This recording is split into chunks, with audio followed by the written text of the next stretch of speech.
I'd forgotten that happened. And I was like, wow, that is the craziest song in this musical. Let me speak again, because then I get to act two.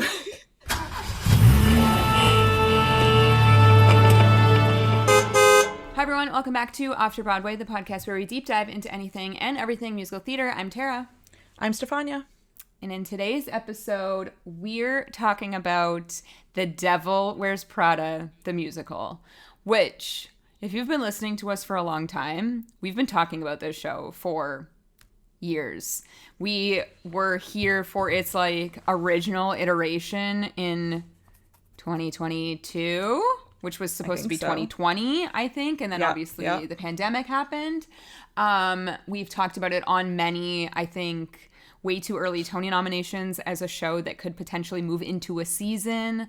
Obviously didn't. And then we saw it a couple months ago in London at the Dominion Theatre on the West End. And we figured we should put out an episode before, Vanessa Williams leaves, which is kind of in a month and a half on episode. Yeah, very soon. Actually, I think when this episode is released, it will be 1 month till Vanessa Williams leaves. So this is your final chance, or maybe not final chance, to see Vanessa Williams in The Devil Wears Prada.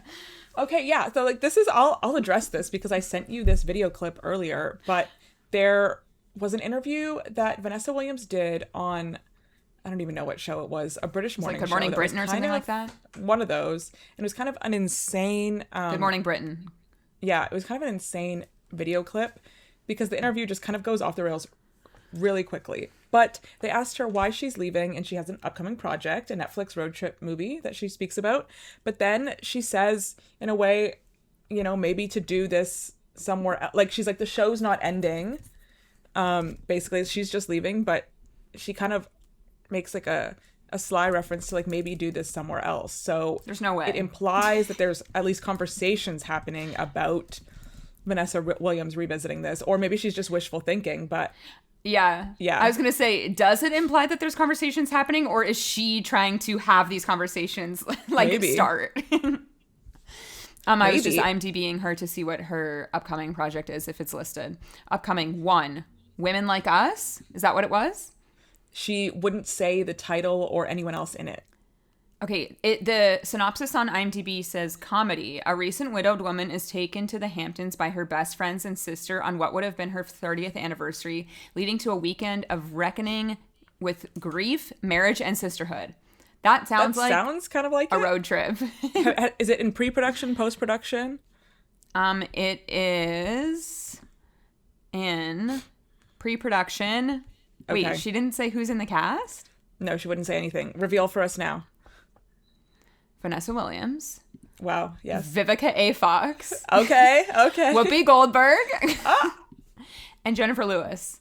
That's all that's here right now. She just said women over 60. That's all she said. Okay, so yeah, that makes this, I think this is it. I think we've unveiled. We've unlocked the case. It doesn't say Netflix anywhere here, so she kind of gave that clue herself, I guess. But to be honest, I'm not sure that IMDb really does disclose all the time where things are going on streaming.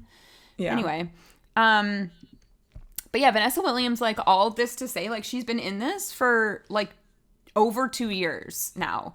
In that same interview, she said she came to London to do the workshop January 2024. So it's been 2.5 years, and it'll be more by the time she leaves. So she's really she's lived in London. She's been committed to the role of Miranda Priestley.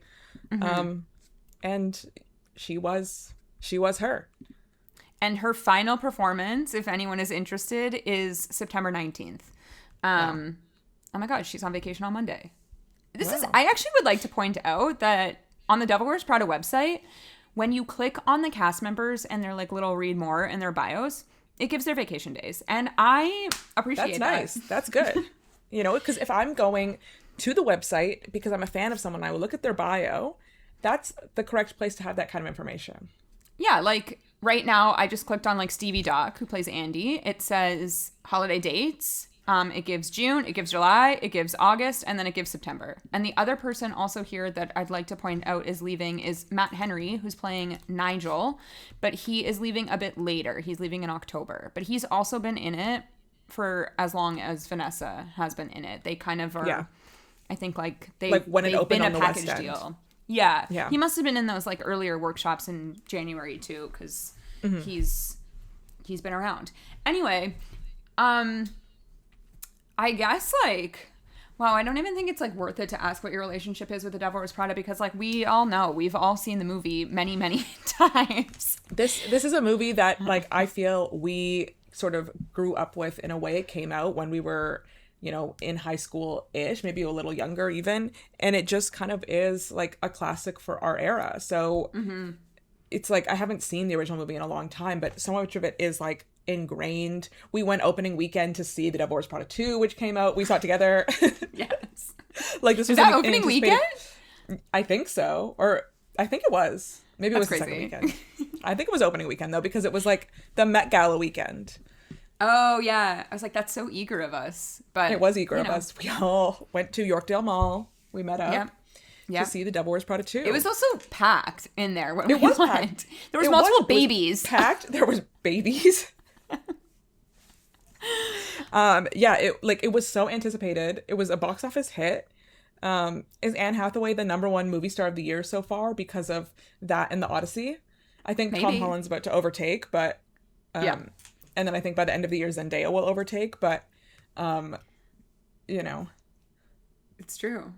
Actually, but Zendaya might overtake altogether. I think she's overtaken. Her year has been crazy. Because she had the drama, whereas Tom only has The Odyssey and Spider-Man. So maybe Zendaya will just only the two biggest movies of the I'm year. just saying compared to his wife. Well, I know Dune is coming through too, which 3. is Dune like Messiah. you know just as big as the other two. But I also think as of like last week, again an episode record, The Devil Wears Prada is now on Disney Plus. So both of them are now on Disney Plus. Wow. The Devil Wears Prada 2, not as good as the first one, but like nothing will ever be as good as the first one. It's just like an iconic movie. Yeah, I think, but to be honest, Devil Wears Prada 2 was not bad. Like I wasn't mad about it. I wasn't like they ruined it. I was like, they did a nice job, I guess. But yeah, I enjoyed it. Back to the Devil Wears Prada musical, something that when we were planning our London trip, we were like, this is a must-see, I think. It was a non-negotiable. And we knew, don't get me wrong, we knew that it is not like critically acclaimed, although the West End seems to, be having a blast, and they have been having a blast for 2 years now. It's been 2 but years. We knew that it would be, kind of bad, but we were just like so committed to it because I feel like we have such a history with this show and like reading about this show over the years. We've been following along with the development of it from when it was announced, even the out of town tryout, which we'll talk about, I think, here, which we did not see. And so when we finally got to London, it was like we had to find out for ourselves what exactly was happening. Yeah. I think we should start with like the out of town tryout before we get to, what we saw. So as I said, like we've known about this. I think the original announcement probably came in like 2019-ish that they were like doing a workshop, because I think that original workshop was Christina Alibato as Andy. Wow. Who was Miranda? Because it wasn't Beth Level in that workshop. Hang on. There is a thing. I'm on Wikipedia. So in July 2019, the show held its first industry-only presentation of the initial reading for the show. It featured Emily Skinner as Miranda Priestley, Christina Alibato as Andy, Helena York as Emily, which iconic casting there, and Mario Cantone as Nigel. Great. There have been no announcements about future workshops or tries before they anticipate, blah, blah, blah. But also in the, like, paragraph before that, which I think it is like kind of notable because also something that we saw this year, but it says in 2015 it was reported that Broadway producer Kevin McCollum had signed a deal 2 years earlier with 20th Century Fox to develop some of the films from its back catalog into musicals for stage. He expressed particular interest in Were Mrs. Doubtfire and The Devil Wears Prada. Oh wow. And you know what? I see it. He did it. This year we saw Kevin McCollum's work.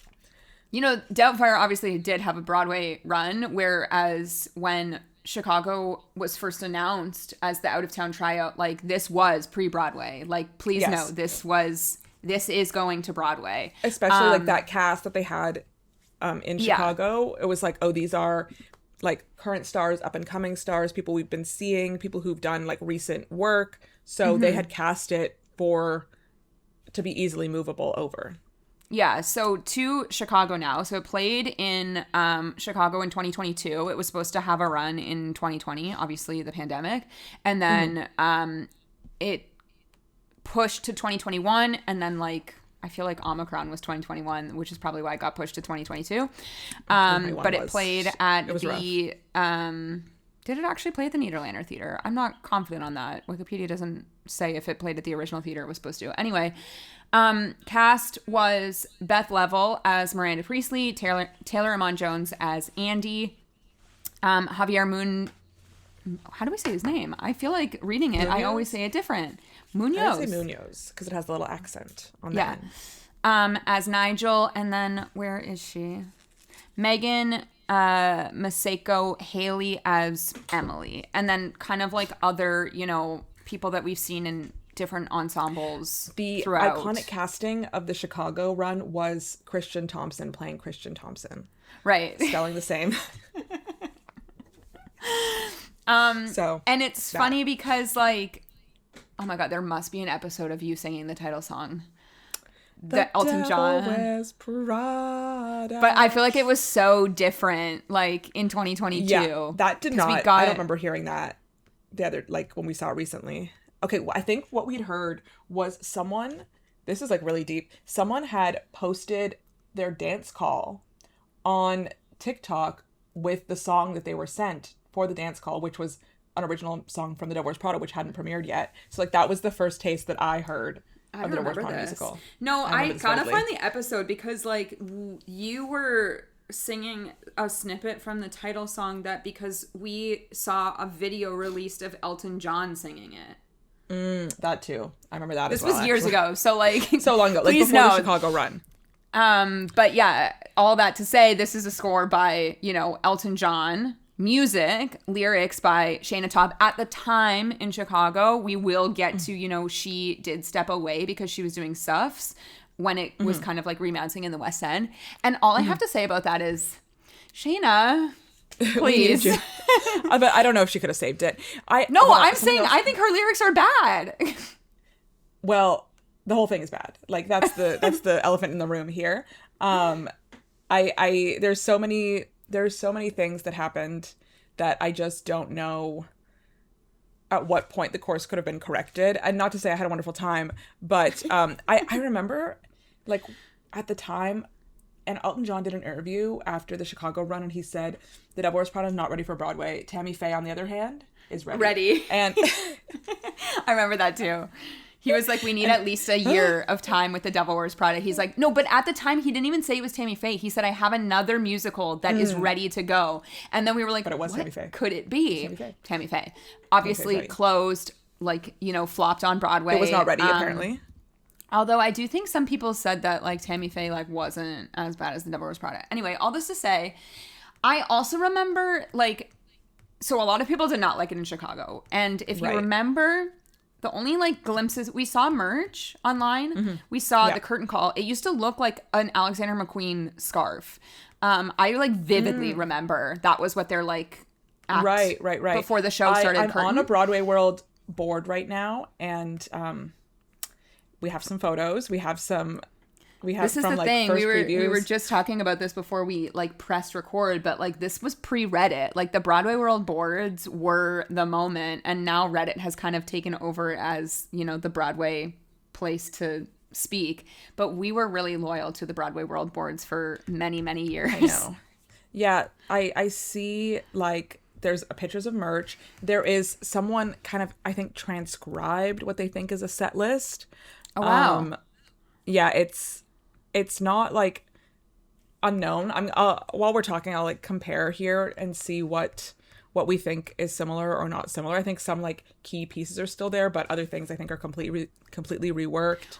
Well, they also, like, kind of got a new production team. Like, Jerry Mitchell is the director choreographer of the West End version of the Devil Wears Prada, and he was not part of the project previously. And also, like, knowing that Jerry Mitchell did that, some of the choreography was comedy. Oh, the men jumping.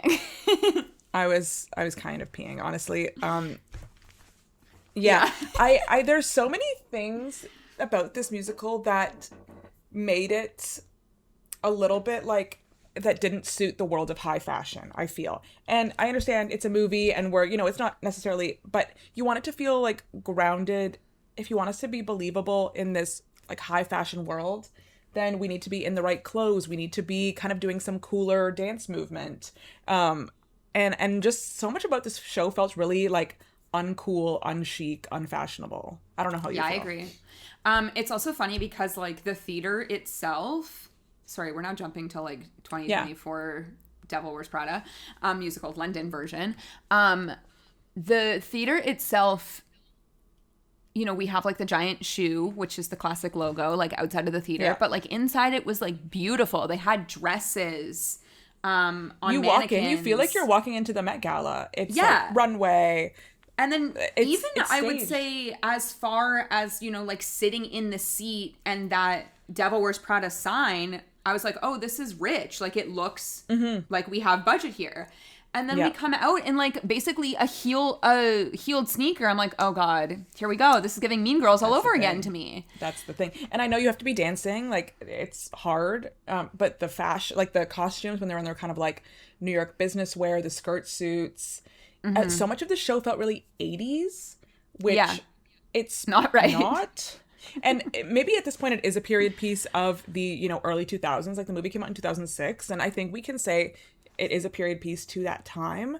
But yeah, everything like the stage, a lot of like the aesthetic felt very 80s. A lot of the music felt very 80s.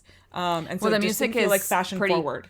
Confused on genre, I would say. But the only thing I think that like is a standout from what you're saying is like Miranda's costumes for the most part. She looks good. I felt were actually pretty good.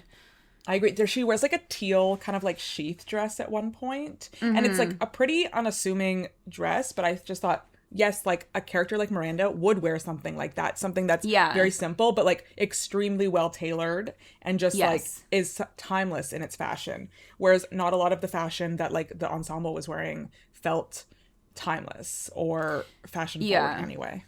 Yeah, I also think like, and this I think is a pretty standard review overall, is that like Andy's transformation moment is like so underwhelming. Like the outfit that she comes out in is so ugly, and it's just like she's wearing like a pin straight wig. I saw pictures from 2022, like it was worse. Taylor Jones has an insane outfit at the curtain call, like insane. Yes. Well, that's okay, I guess, but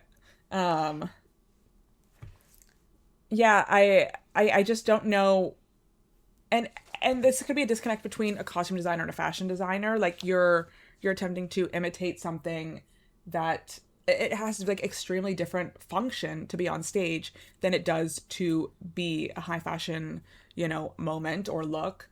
But it's so important to the identity of this that you're working at a high fashion magazine and you want to show the contrast between what Andy is wearing and what the employees at Runway are wearing. And I don't know if they were successful in creating that. I don't think they were successful in like matching the tone of the movie. No, I agree. And I think this is a critique as far back as the original iteration. Everyone was saying like off the top, like with the merch that they were selling, with like the McQueen looking curtain that they had. And then, we get to the scene where we're singing about like what we should. It's the closet scene, like when Andy is in like the closet with Nigel and they see all of the like beautiful clothes and he's like picking stuff out for her. Yeah. Everyone's like, this is so budget. Like it looks so budget. It just looks like, walking into a costume house like anywhere in your local city and seeing stuff like that. But then it's crazy because also think about like there is that one scene. Is it in Paris or right before they go to Paris where everyone is like on the staircase and it's stunning? Yeah, that I was listening to the music earlier. I think, what is that song called? Is it City of Dreams, where it kind of turns like into like electro pop? And I think that's when we're entering like the gala in Paris. I don't remember exactly. And the curtain opens and there's these like stairs and someone's at the top of the stairs with this like red dress with this huge train.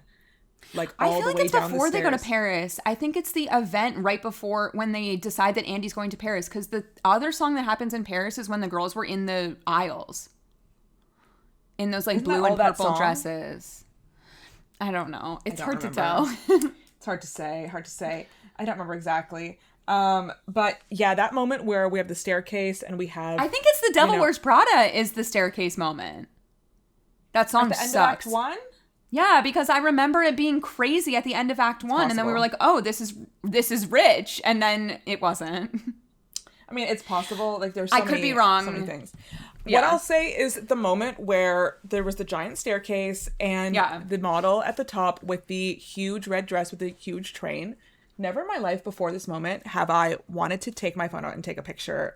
Then at that moment, I was like, I want to be like crazy. I know those people that like literally do that. I didn't, but I was so like moved to be like, oh, I need to capture this. Like, this is beautiful. This is, they've done something.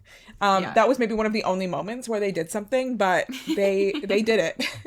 The other moment when they did something, we're really skipping ahead here, is when the Eiffel Tower was kind of brought out. That was crazy. It was giving way bigger budget than Moulin Rouge Eiffel Tower. Let me tell you that. It was a big Eiffel Tower for sure. No, yes, yeah. I mean, they go to Paris. Yeah. Tonally, it just like kind of goes all over the place. The tone is so insane. It feels like too earnest in many ways, but in the same time, it's like kind of camp, unintentionally. Yeah, here's my main problem, I think, with these like adaptations of movies, is that I feel like we are trying so hard to make the exact same thing that already exists. And so much of this musical was verbatim, line by line script from the movie. And I just wish that we veered off that. I'm trying to think of like more successful like movie adaptations. Like, obviously we've spoken about Legally Blonde, and I feel like they do kind of go pretty far off the movie script in certain moments. But like, I'm literally saying line by line, Vanessa Williams is giving Meryl Streep, like, and it's almost like, I felt this way when I saw Mean Girls originally too on Broadway. They're saying the line, and then they're waiting for the audience reaction. We're waiting for applause when she says that's all. We're waiting for like the audience to be like, oh yeah, I've heard this line before. And I'm just like, it's so boring to me. Like, I just wish that we would have full sent camp on this, because then I think I would have loved it.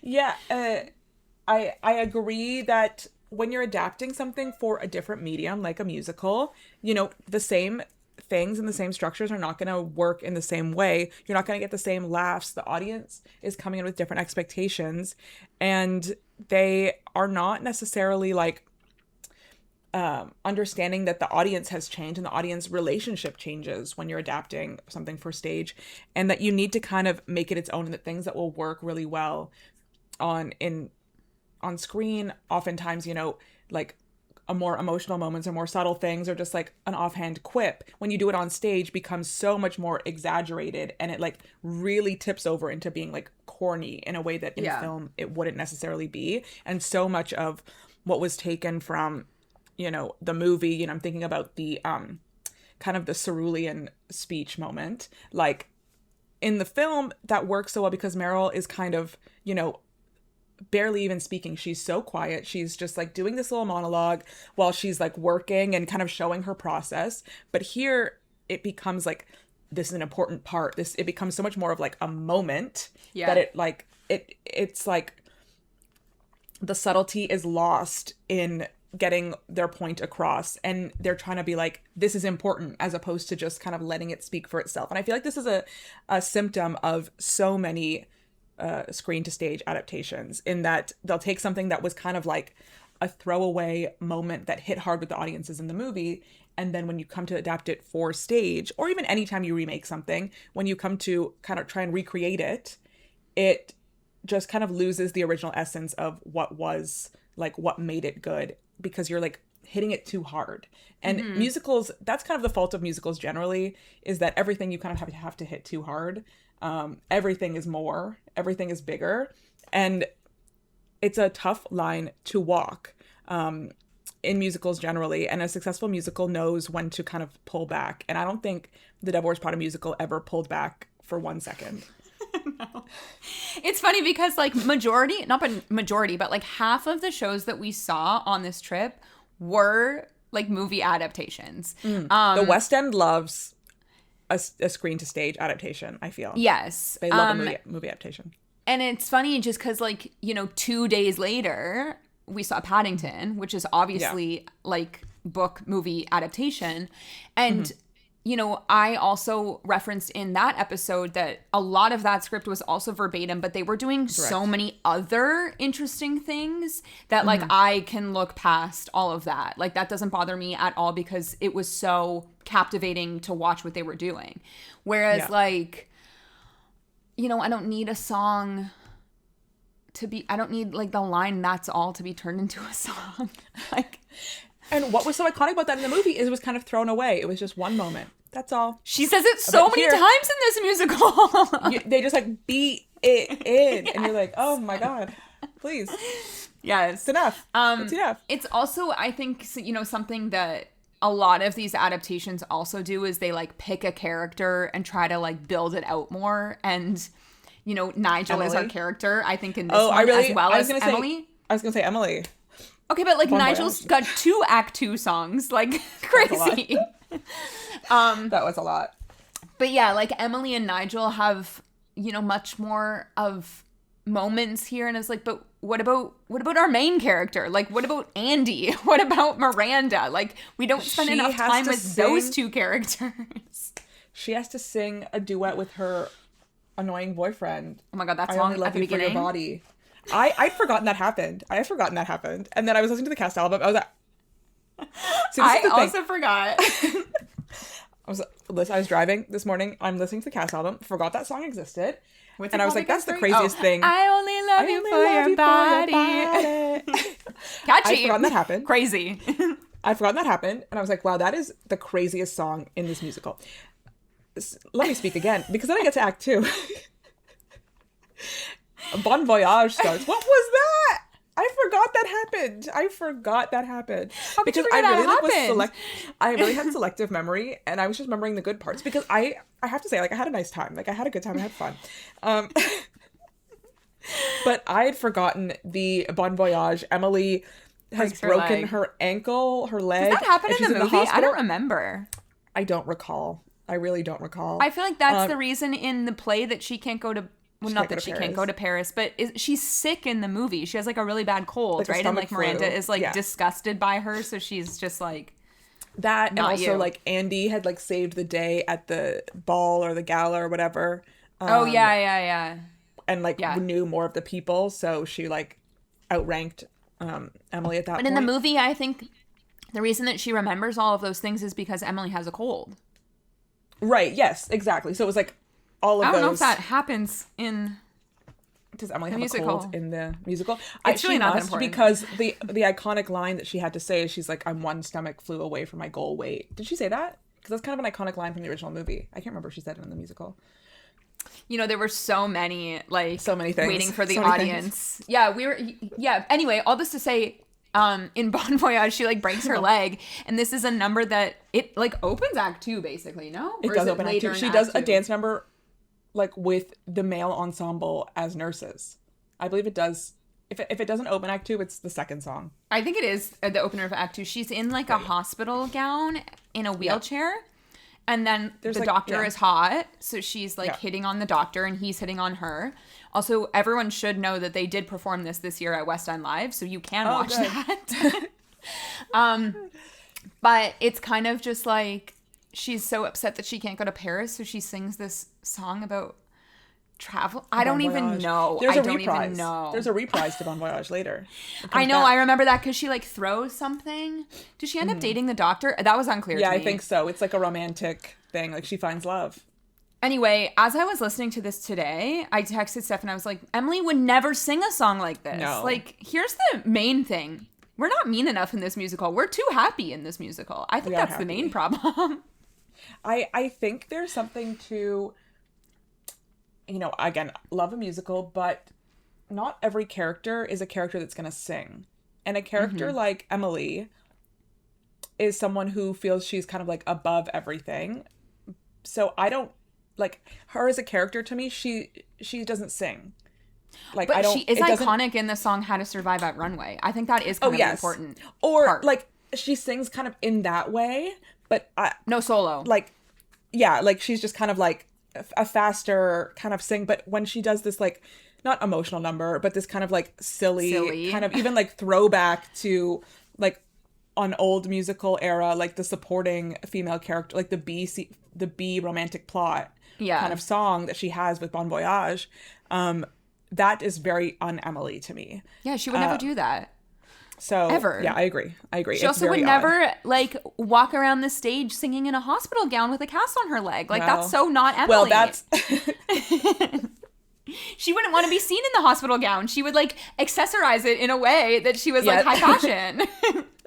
That would have been funny if she'd had like 3 hospital gowns like tied as like a skirt. Yes, that would have been funny. No, but I did love, at the beginning, the cell phone announcement is given by Emily live. Yes. Off the top. That was great.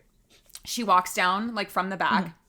Also, I don't know if we like really hit home that this theater is massive. Huge.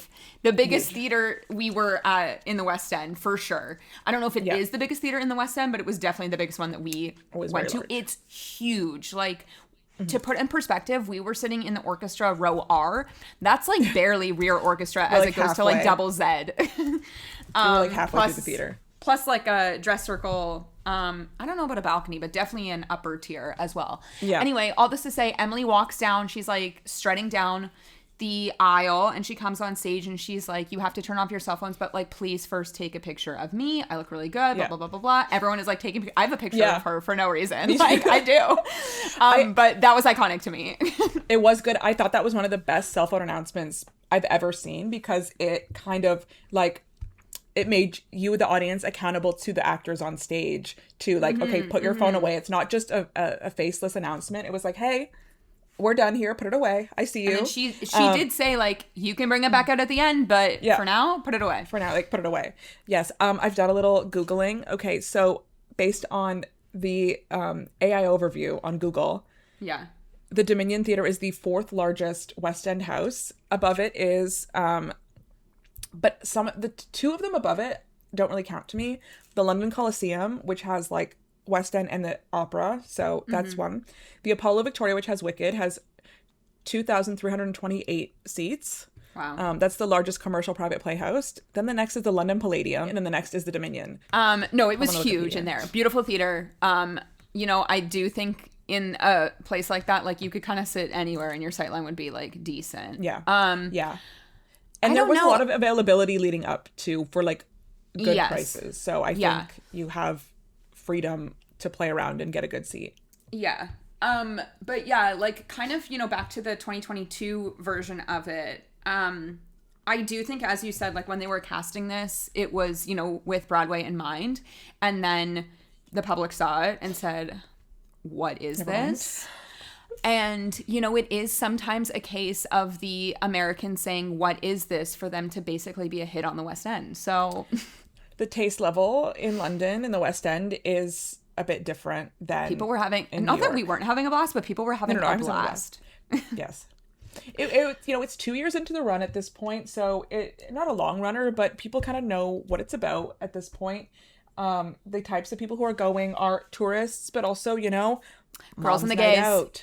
Girls and the gays, If I was like in, London, if I lived like nearby and I was like, oh, let's do a girls' night out. Well, I have an idea. I can get a reasonably priced ticket to the Devil Wears Prada musical. And you know what?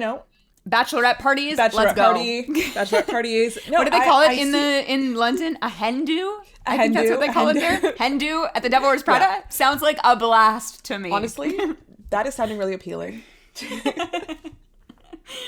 Yeah, like I think it should be girls' night out. Also, that was like, not that we hadn't seen it previously, but that was really the first time that I was really paying attention to the drinkware in the theater. We are doing stemmed plastic wine glasses in the UK, everybody. And everybody at the Devil Wears Prada had a glass of wine or Prosecco. There were so many people with Prosecco. So yeah, I think bachelorette parties, like, this is the moment.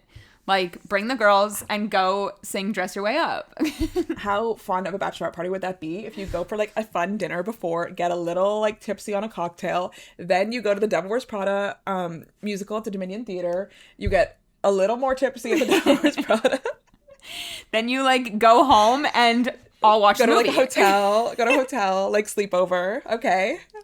Watch Devil Wears Prada, and what a night. And that's it. Call it a night. I will say, when we got back to our hotel room, Steph was doing the choreography, so like we had a blast. I was doing the choreography for the next like 2 weeks. Sober. We were sober at the Devil Wears Prada. We were still loving that choreography. We were on vacation and we're just like taking pictures, and I'd just be like, There was another like choreography moment. Now I can't remember what the song was called, but something of like keep your hand on the pulse, and they literally literally put their hand on their pulse. Yeah. Jerry Mitchell. This is really literal choreography to me. I expected so much better from you. No, all this to say, there are obviously some standout, people in this. I need to shout out Stevie Doc, who was our like newly Andy, although not that newly because she started last October, which means I assume her contract is up this October, but we'll see. Yeah. She is, famous for winning the Mamma Mia reality show that happened a few years ago. I forget what that show was called, but she basically... I Have a Dream? Something like that.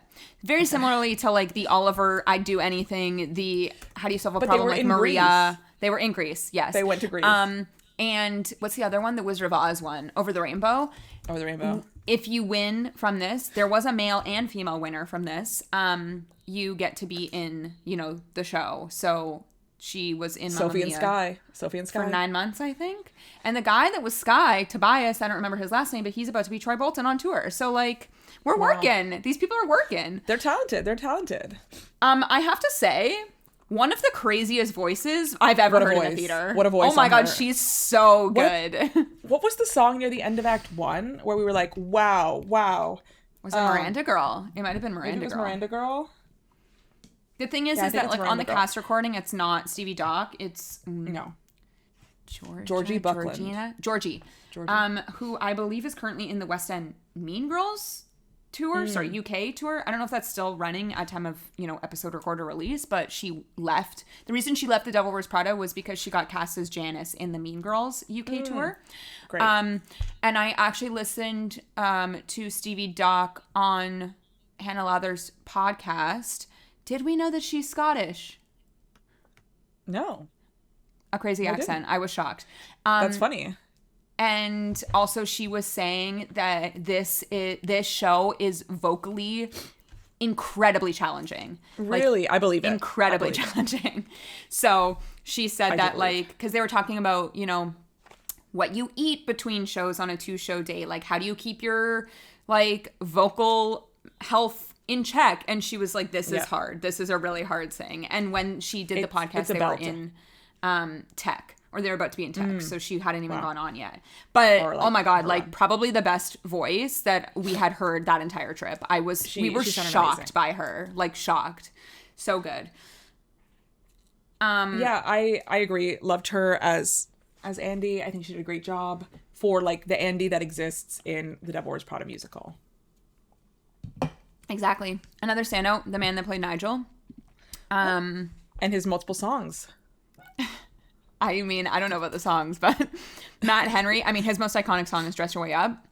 That is the best song from this musical. I have been humming it literally since we've seen it. Your way up, I think it's so catchy. Well, a few months ago, I brought it to this podcast as an obsession, and I said, yeah, you did. Dress your way up. It's so good. It's like such a fun, catchy song. The first time that we hear it is when like Andy is having her, transformation. And then it's, used as the curtain call, which is the way that it should be used. Correct. I will say, I love Dress Your Way Up. I think it's camp. It's so fun. If I had to, in my mind, imagine what the Devil Wears Prada musical sounded like. Not that. In the corniest way. No, it would be exactly that. That's exactly. Oh, really? That's exactly what I would expect they would write. Like, it's just so expected. Like, they did it, and it's so fun. But I think, like, of course, that's what Elton John wrote for this. Like, I just think it's like such a first thought, Dress Your Way Up.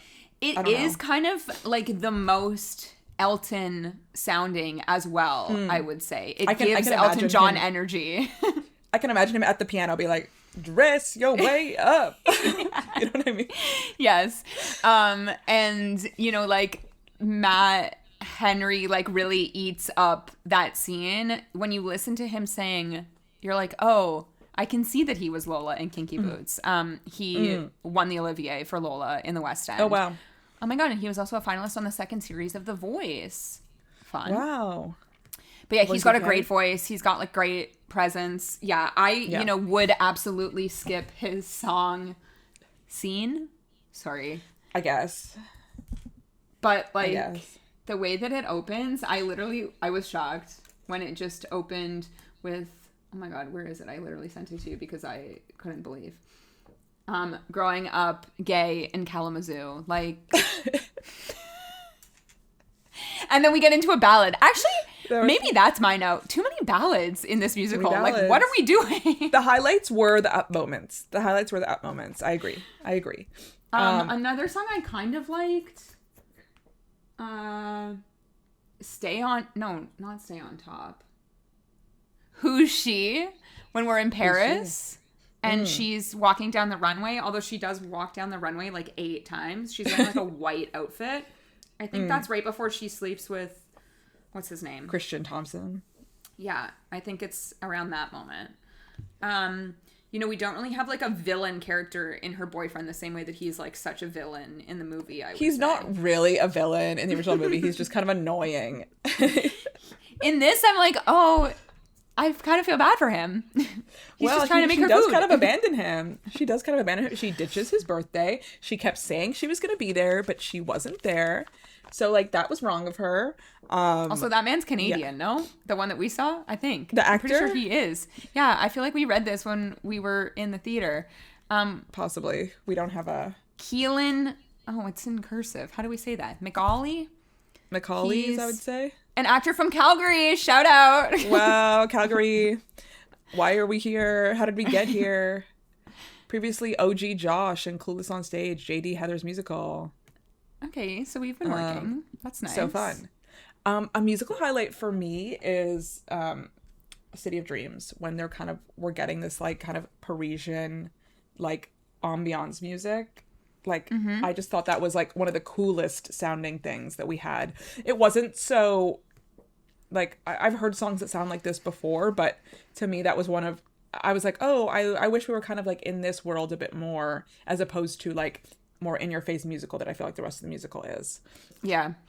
It is very in your face musical. It's like we're writing a musical.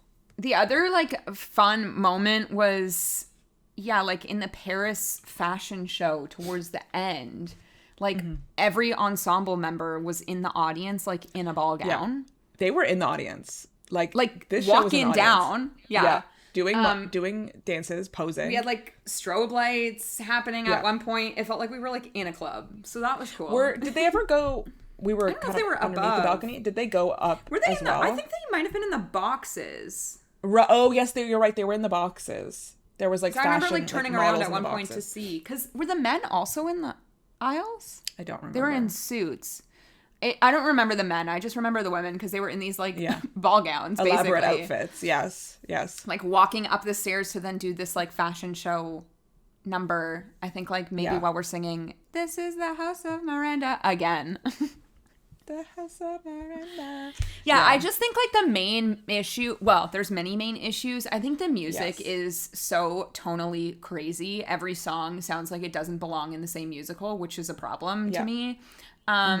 And yeah, like some of these lyrics are wild. So as I said, like Shayna Taub left because she was working on Suffs. We should also say that this did have a run in Plymouth in 2023. So that was kind of like the pre-West End tryout. And that's when all of these like new people were part of it. So Jerry Mitchell, director and choreography. Oh my God, our bestie Greg Barnes. Costume design. Greg Barnes. Sorry, Greg Barnes. And then... I will say... I think what happened with Shayna Taub is she was busy doing stuff, so she didn't necessarily leave, but she wasn't like involved in the day-to-day creative process. So they brought in Mark Sonnenblick as an additional lyricist, and he was in consultation with Shayna Taub the whole time, and so he was, you know, able to like work. He is probably most known for at this time for co-writing Golden. I know we're on the same Wikipedia. I was like, this man's face looks so familiar to me, but wow, he won an Oscar from K-pop Demon Hunters. That's probably why, because I heard him speak. He also, Yeah. Worked on movie musical Lyle Crocodile, which I'm pretty sure Shawn Mendes is the voice. Shawn Mendes is Lyle Crocodile, yeah. And he also did Spirited, which is that Will Ferrell, Ryan Reynolds Apple TV Christmas movie, which was a musical. But I thought Pasek and Paul, maybe he worked with Pasek and Paul, and then Theater Camp. He worked with Pasek and Paul for Lyle Crocodile. Both. And Spirited. Wow. Okay, so he's worked. Interesting. These lyrics suck. So sorry to both of them. The lyrics are not good. They're just a little bit corny and very literal. But also at the same time, I can imagine feeling like boxed in with the music that they were given as well. Yes. 100% agree. I do think the thing is, I think Elton John has written wonderful musicals. I love Billy Elliot. I think Aida is great. I think what's another one that I'm thinking of? The Lion King, iconic. I think he does a good job, but there's something about this one that I just don't I don't know if anyone was using their full creativity when creating the Devil Wears Prada musical. Maybe they just thought that like the name would do the work for them. But it's never enough. I mean, maybe it is, but wasn't enough for me. It was not enough for me. But I had a nice time. Like, I was having fun. Like, that needs to be stated. You didn't mention Lestat. I did not mention Lestat. Sorry to that. Sorry to him. I think we kind of went downhill in the last couple years because Tammy Faye, not that I listened to it, but heard the music was also pretty bad. The people did not enjoy Tammy Faye. Yeah, and there's only so much he can do as, he's only writing the music. He's not writing the lyrics. He's not writing the book. Mm-hmm. He's just providing, the foundation for storytelling. Mm-hmm. A lot of this sounded really, really 80s. There was a moment where I heard, like, Call Me by Blondie in one of these songs. Which song? There's a moment, and maybe it's the one that you're talking about that kind of sounds different, that I was like, this is giving horror movie off the top. It sounds like Freddy or Jason, I don't know who it is, like Nightmare on Elm Street piano keys. That's what it sounded like to me. Oh, really? Yeah. Wow. I can't remember what song it is. The other thing here that we didn't say either is that this is a book by Kate Weatherhead, who, right, famous for being in Legally Blonde, right? To us? Legally Blonde, yeah. Love by Calvin Klein. That's her, I think, on the cast album. I love Kate Weatherhead from Submissions Only. Like, yeah, I was going to say. Loved that whole web series, and she was like the star / co-writer of Submissions Only. It's behind a paywall now, can't watch it, but loved it so much. I don't know, it's just like kind of interesting, when you read this on paper of like Jerry Mitchell directed, Kate Weatherhead book, Elton John music, I'm like, oh, this should be amazing. And it is in its own way. Just overall. But maybe something like this is meant to be camp. Like, not, I guess. I don't think it's campy enough. I really think it's lacking camp. I think it's lacking camp. Yeah. I mean, it could be more camp for sure, but yeah, it's definitely not like, I don't know if it's intentional camp is the thing. Like, most things aren't intentional camp. That's the thing. Like, to be true camp, you can't be doing it on purpose. And that's when I don't know though, because happens. Like, think of like Death Becomes Her is intentional camp in the best way. Right. No, they're right. Like the only people that are doing camp right, I think. Well, they're not doing it anymore. No, they will be camping on tour though, so don't worry. No, you're right. You're right that is like kind of a more intentional camp, but I think like the best camp is accidental camp. Yeah. Something like Diana the Musical where they were so dead true. Serious. They were dead serious. Bring it back. Miss you, Diana. But that's honestly one of the closest comparisons to this musical. Diana. No, I'm serious. You know what, though? But that scene in Diana is so much more iconic than in this. Yeah. When Diana has her outfit change with, like, the racks of clothes crossing, that's way better than Andy's transformation. Is Diana still on Netflix? I feel like they pulled it. It must be still on Netflix. I don't know. Now. I feel like it's been pulled because, like... I'm looking right now. That's a musical that, like... A pretty, pretty girl. Will never see the light of day ever again. It's literally on Netflix. Okay, I'm searching. Sorry, every time I click on my Netflix tab, it brings me to episode season 2, episode 4 of Bridgerton.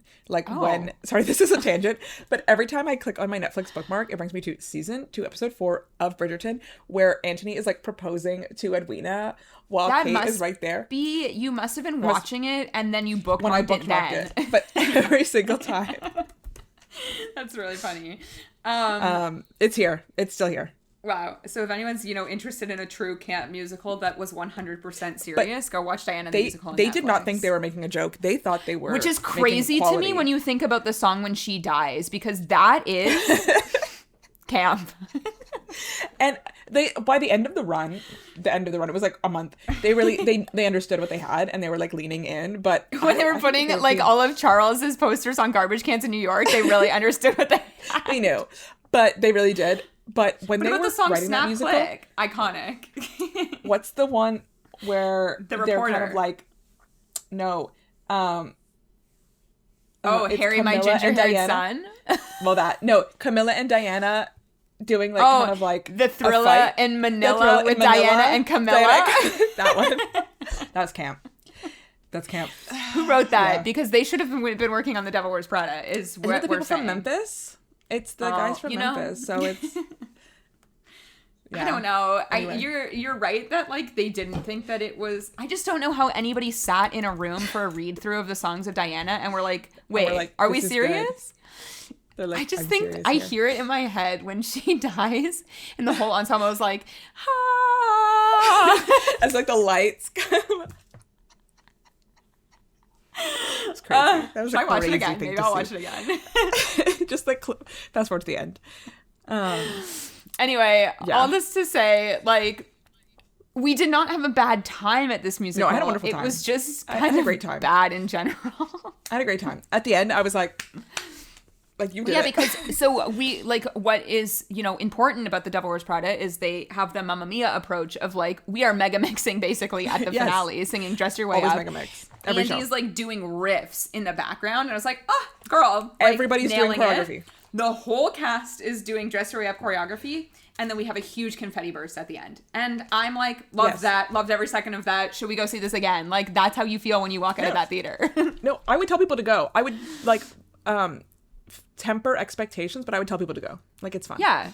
We walked in knowing that it wasn't going to be great, and it wasn't. Mm-hmm. And I think that's why we enjoyed it. If I walked in with oh my God, this is going to be so good, I probably would have hated it.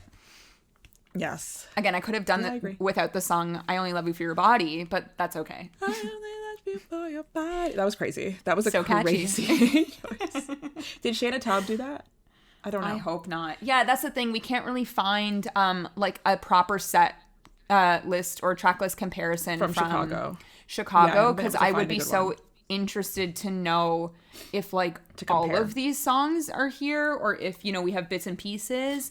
When I did watch the curtain call from Chicago, Dress Your Way Up sounds slightly reorchestrated for the West End. So I don't know if they kept everything, or if we reorchestrated things, or what happened there, but yeah, I don't know.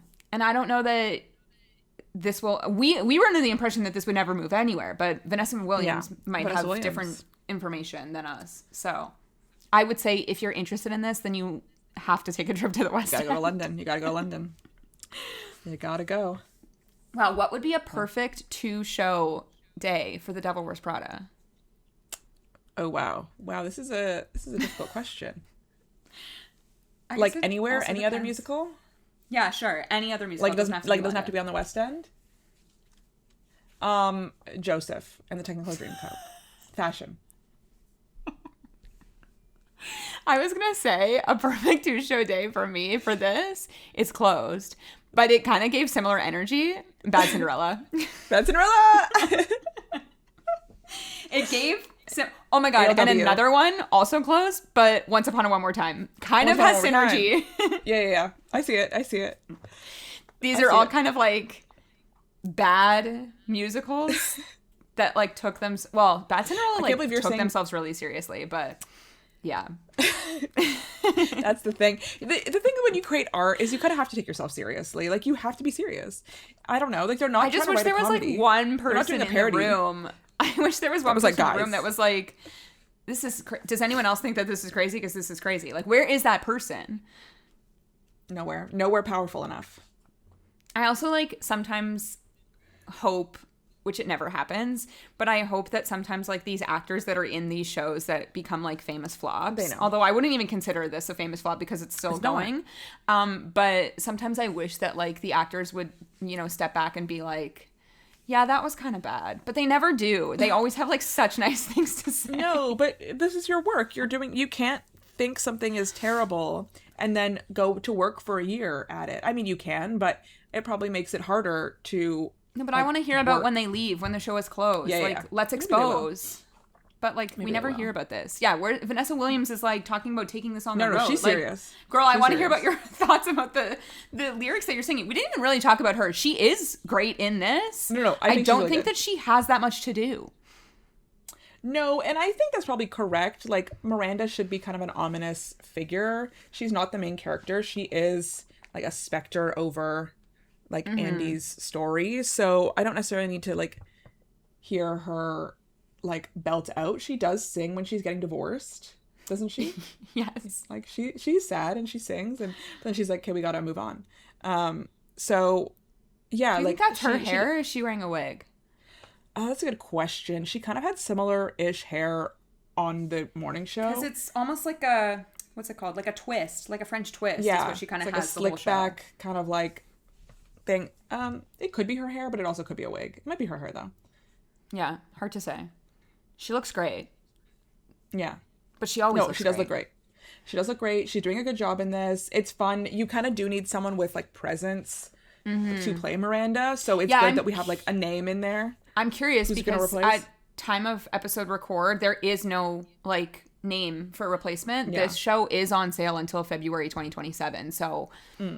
Like, somebody is walking in there. I'm curious. I know that when Beth Level was doing it, there was, like, rumors of potential, like, Hannah Waddingham doing it. She would be so good. Right. I just don't think that this is serious. Right, when they were announcing, like, the West End cast, there was, like, a video of, like, the legs.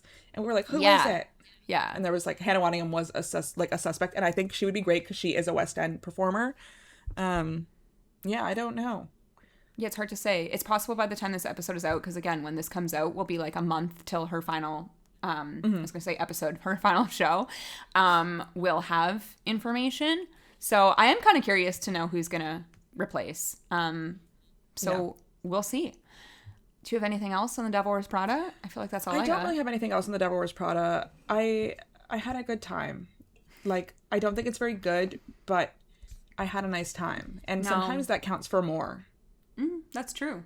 I will say the only thing that I did want to say, although now my computer is being crazy, I wanted to read a couple of the headlines from the 2022 version of The Devil Wears Prada. Please do. And these are reviews. This is from the New York Times. The Devil Wears Prada review, an adaptation that needs tailoring.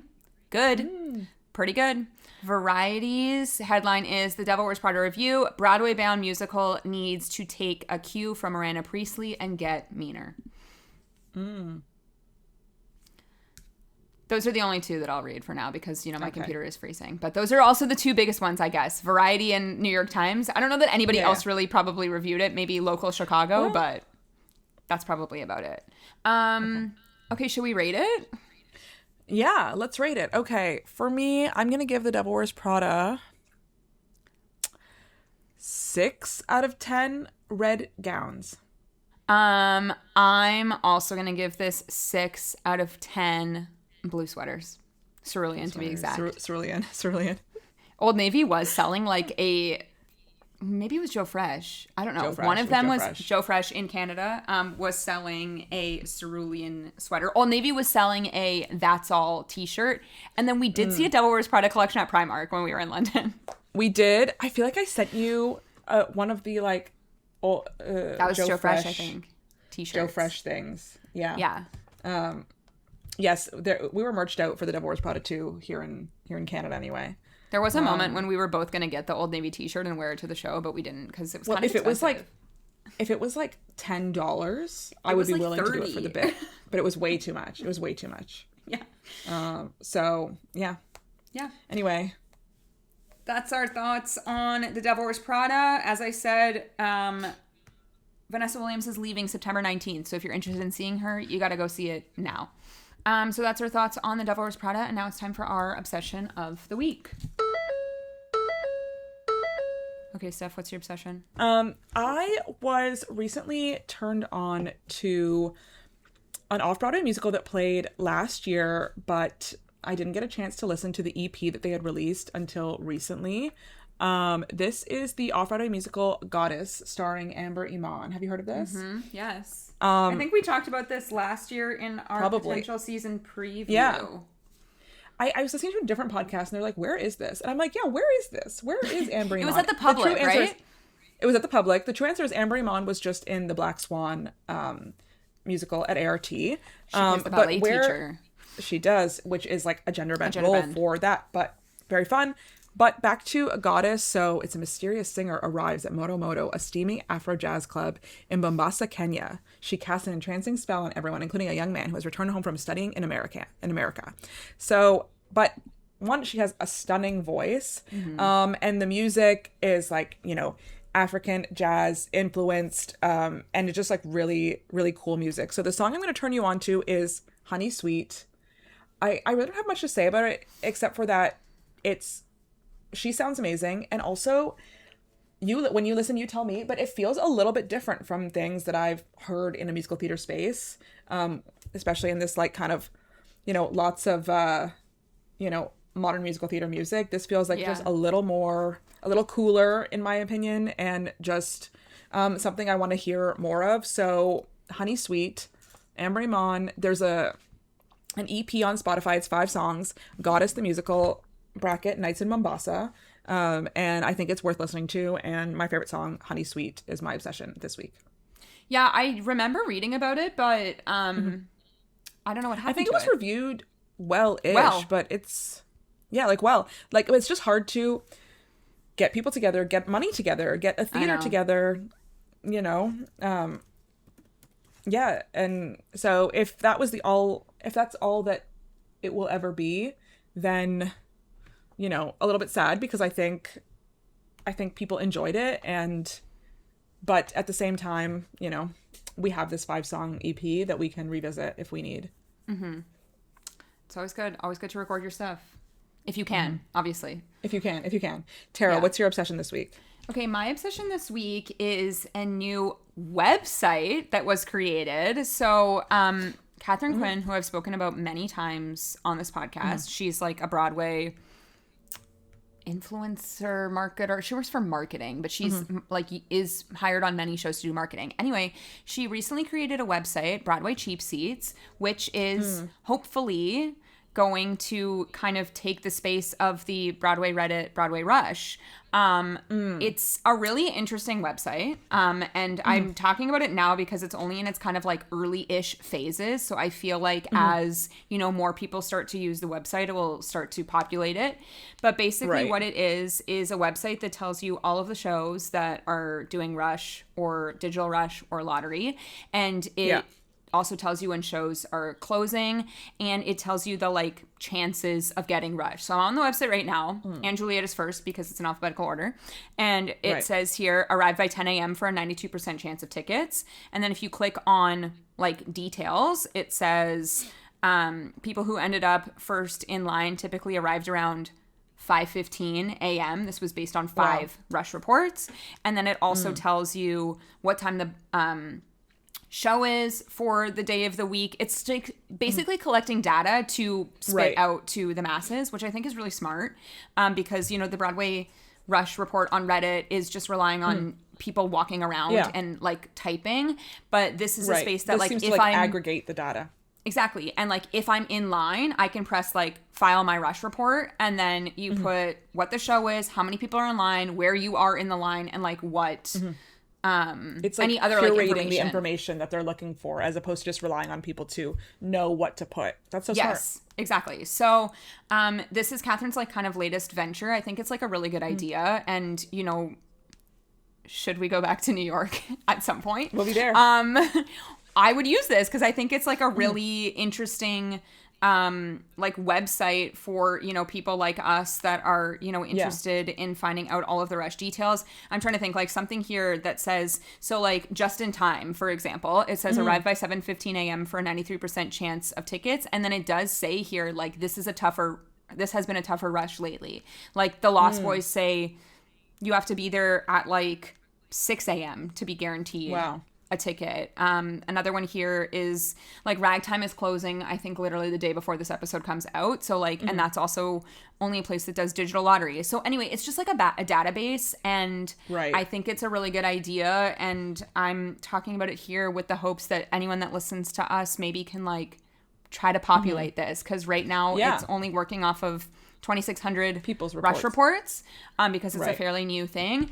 And yeah, I think like Catherine is doing like good work on Broadway, and I'm like a fan of what she does within the shows that she works on. So I love that she's created this spot for people to, you know, talk about standing in line and how long you need to be there for. We talk a lot about standing in line. We talk a lot about that. So yeah. So I was like, this is a fun new thing, and hopefully it takes off. And yeah, I'm curious to see like how it continues to work. We have not obviously been in the Reddit Rush Report boards in a long time now. But yeah, it's also helpful like having everything in one space to know this show has lottery, this show has digital rush, this show whatever. It also has box office times on here. So that's really important. For just different like days sometimes it's nice to have one space where you can read all this information, as opposed to like, I swear sometimes when we were planning like our trips, we had 8 websites open to be like, who has lottery and like when does it draw? Yes 100%. I agree. No, this is great. So this is BroadwayCheapSeats.com if you're interested in using that. So that's exciting. That's my obsession this week. That's our thoughts on the Devil Wears Prada, the musical, and that's it. So if you want to go back and listen to any of our other episodes, you can do that by subscribing to our podcast wherever you listen to podcasts. You can also watch us on YouTube. Don't forget to subscribe and leave us a comment. And you can follow us on Instagram at Off2BWay Podcast with the number 2, and on TikTok at Off to Broadway. And we'll see you guys next time. Bye.